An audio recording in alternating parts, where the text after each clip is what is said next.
From the National Newsroom of the Canadian Press, I'm Karen Rebo. 55,000 unionized workers at Canada Post begin voting on the Crown Corporation's latest contract offer today. The Canadian Union of Postal Workers is urging they reject the proposal. Canada Post is at an impasse with the union after more than a year and a half of talks. Federal Jobs Minister Patty Hajdu asked the Canada Industrial Relations Board to step in and put the Crown Corporation's latest offer for May to a direct vote. A three-day meeting of the country's premiers gets underway today in Ontario's cottage country. The first item on the agenda is discussions with Indigenous groups about some new laws meant to fast-track major infrastructure projects. New York State Police say they'll hold a news conference today to provide an update in the death of a Canadian girl in upstate New York, north of Albany.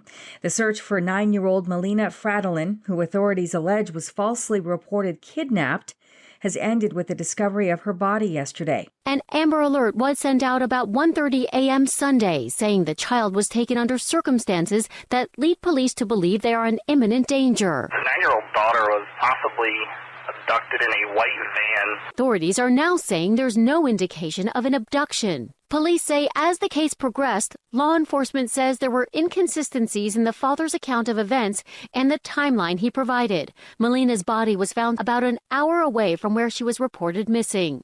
Allison Cossack, ABC News, New York. Police north of Montreal may have a lead on a missing person case dating back nearly 40 years. Dumontaine police say a vehicle found yesterday in the Mille-Île River could be linked to the case of a Laval man who went missing in 1988. The discovery was reported to police by the diving group Exploring with a Mission, whose divers located a vehicle on the bottom of the river with bones inside it. One member believes it is the tan Jeep Cherokee Chief belonging to Robert St. Louis, a 42-year-old father of 5 last seen in June of 1988. Officials with Parks Canada and the town of Jasper, Alberta, will provide remarks and tours of the community today as they get set to mark the one-year anniversary of a devastating wildfire that destroyed a third of the Rocky Mountain town and displaced some 2,000 residents. A group of researchers from Ontario are trying to determine whether a fire tornado happened during that blaze. UBC professor and wildfire researcher Aaron Lawrence Jaffe says the damage around Jasper would hint at winds associated with a tornado.